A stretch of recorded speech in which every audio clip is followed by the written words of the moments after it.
There is a version of winter you have never had to survive. No thermostat, no stockpiled food, no emergency number to call. Just you, a fire that might go out, and a season that lasts long enough to kill everyone you love. For most of human history, winter wasn't an inconvenience. It was a filter. It decided, every single year, who got to keep living. And it did not care how. Some people ate their dead. Some ate each other while still alive, cutting away only what wouldn't kill the donor. Some buried their newborns in snow, not out of cruelty, but because there wasn't enough food for both the baby and the 3 other children who might still make it to spring. This isn't a story about frostbite. This is a story about the choices humans made when the only alternative to an unthinkable act was watching everyone around you die slowly instead. By the end of this video, you'll understand why some of the darkest survival strategies in human history weren't signs of savagery. They were signs of exactly how far the human mind will go to keep a heartbeat going. Let's get into it. The season that killed more than war. Before we get to the grim stuff, you need to understand the scale of the problem. For roughly 90% of human existence, we lived as hunter-gatherers, and winter meant one brutal math problem: calories in versus calories out. In summer, the land gives you berries, roots, fish, herds of animals fattening up for the cold. In winter, most of that disappears. Plants go dormant. Animals migrate or hole up. The days shrink to a few hours of usable light. Anthropological estimates of pre-agricultural societies suggest that late winter and early spring, right before the first green shoots appeared, was consistently the deadliest stretch of the year. Not war, not predators, starvation, and the diseases that starvation invites in. And here's the part that matters for this video. Humans didn't just accept that math. They found ways to cheat it. Some of those ways were clever. Some were horrifying. And the line between resourceful and horrifying gets very thin when your children are the ones going hungry. Eating the unthinkable. Let's start with the one everyone wants to know about: cannibalism. Survival cannibalism has been documented across nearly every continent, in nearly every century, whenever winter isolation met food failure. It shows up in Norse sagas, in Chinese famine chronicles, in accounts from Arctic expeditions, in the archaeological record of prehistoric sites in places like Spain and the American Southwest, where cut marks on human bones match the exact pattern you'd expect from butchering game. But here's what most retellings get wrong. This almost never looked like violence. It almost always looked like grief management. In documented famine cannibalism, from medieval European chronicles to 19th century Arctic disasters, the overwhelming pattern is the same. People ate those who had already died of starvation or cold, usually with agonizing hesitation, often only after days of refusing to, and frequently unable to eat their own family members, even when it might have saved them. There are recorded cases of groups eating strangers or the already dead from other families, specifically because they could not bring themselves to eat someone they loved.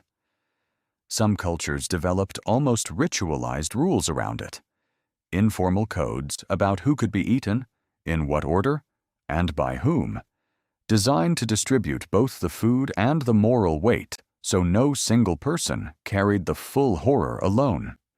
This wasn't a breakdown of humanity. It was humanity trying to preserve itself, using the only resource left. The choices no parent should have to make now for the part that's harder to say out loud.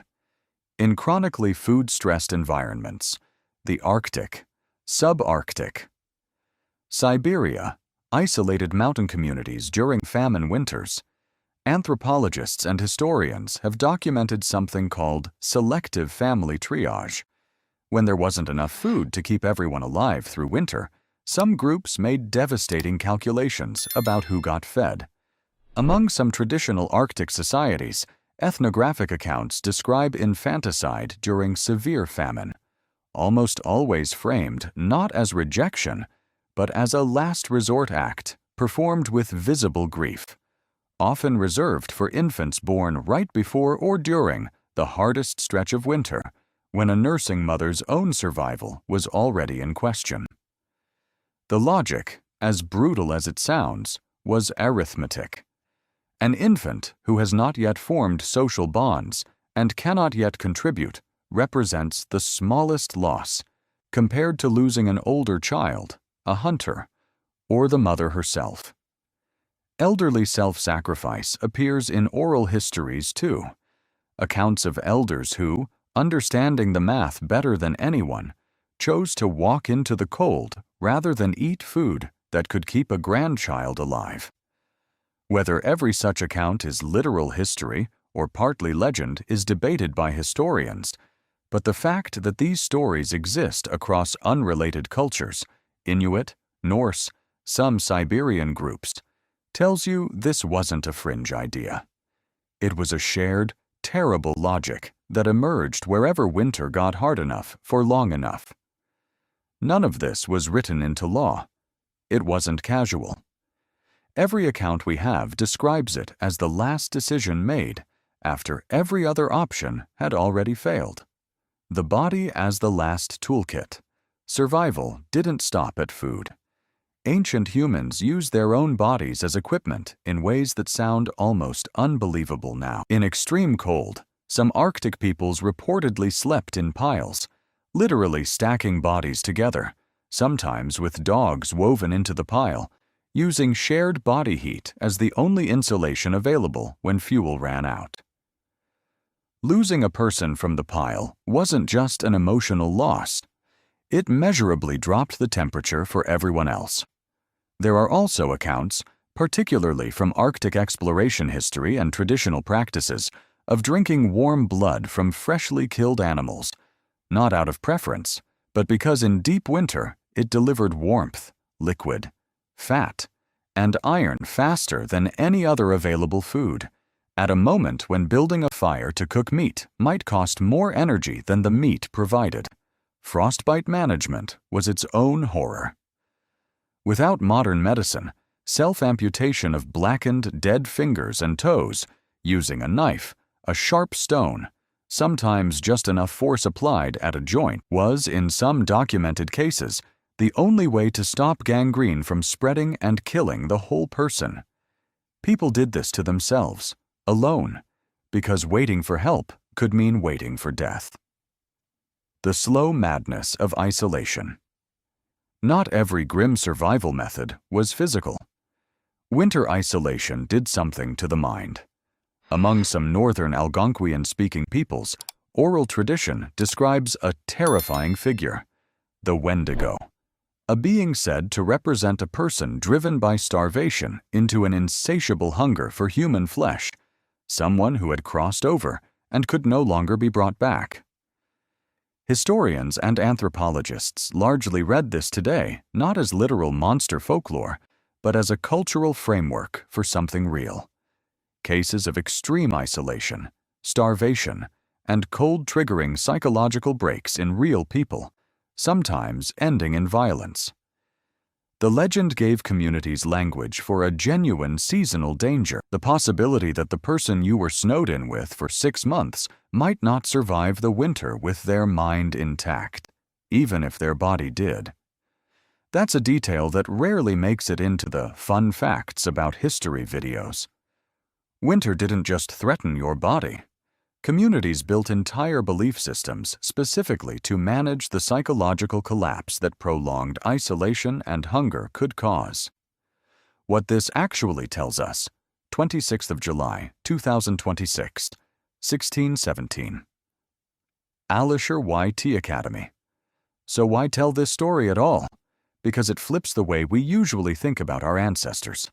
We like to imagine survival as heroic, spears, fire, clever traps, and a lot of it was. But the grimmest strategies on this list reveal something more honest.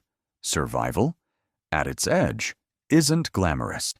It's arithmetic done by exhausted, grieving people trying to make sure someone from their group sees spring. Every method we covered, eating the dead, hard triage decisions, using the body as a tool, the psychological toll of isolation, shares one thing in common.